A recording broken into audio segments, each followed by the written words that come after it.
విష్ణుదాస్ శ్రీకాంత్ గారు ఏబీ6 ఛానల్ ద్వారా ఎన్నో విషయాలు మన కమ్యూనిటీకి సంబంధించి ఆయన చేస్తున్న కృషి వెలగట్టలేనిది. ఏబీ6 ఛానల్కు అందరూ సబ్స్క్రైబ్ చేసుకోండి. ప్లీజ్ సబ్స్క్రైబ్ టు ఏబీ6 ఛానల్.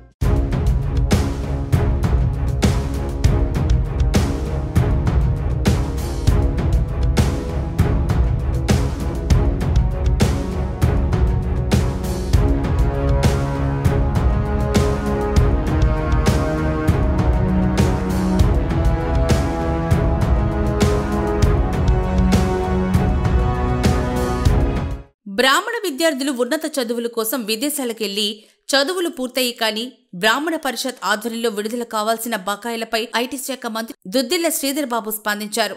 ఎంతో కాలంగా నిధుల విడుదల కోసం ఎదురు చూస్తున్నారని, విదేశాలకు వెళ్లిన విద్యార్థులకు డబ్బులు అందక ఇబ్బందులు పడుతున్నారని, వారి తల్లిదండ్రులు అప్పుల్లో కష్టాల పాలవుతున్నారని ఏబీ6 న్యూస్ చీఫ్ ఎడిటర్, బ్రాహ్మణ సంక్షేమ పరిషత్ మాజీ డైరెక్టర్ విష్ణుదాస్ శ్రీకాంత్ మంత్రి దృష్టికి తీసుకెళ్లారు.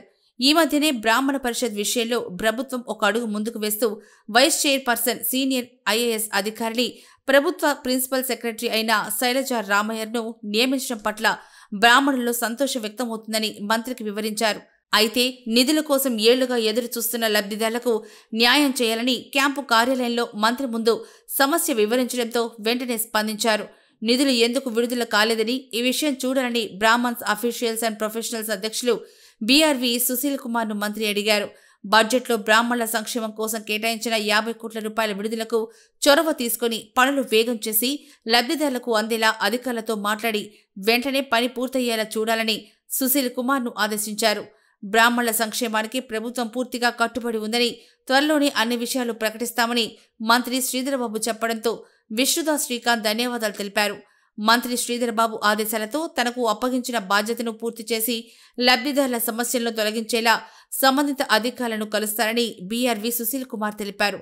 ఇక అదే సమయంలో బ్రాహ్మణ మహాసమ్మేళనం త్వరలో నిర్వహించుకునేలా ముఖ్యమంత్రి రేవంత్ రెడ్డి, మంత్రి శ్రీధర్బాబు నుంచి పూర్తి క్లారిటీ రావడంతో రాష్ట్రంలో బ్రాహ్మణ సమస్యలను ప్రభుత్వం దృష్టికి తీసుకెళ్లి బ్రాహ్మణుల సంక్షేమం కోసం, ప్రగతి కోసం కృషి చేస్తామని బీఓపీడబ్ల్యూఏ అధ్యక్షులు బీఆర్వీ సుశీల్ కుమార్ తెలిపారు.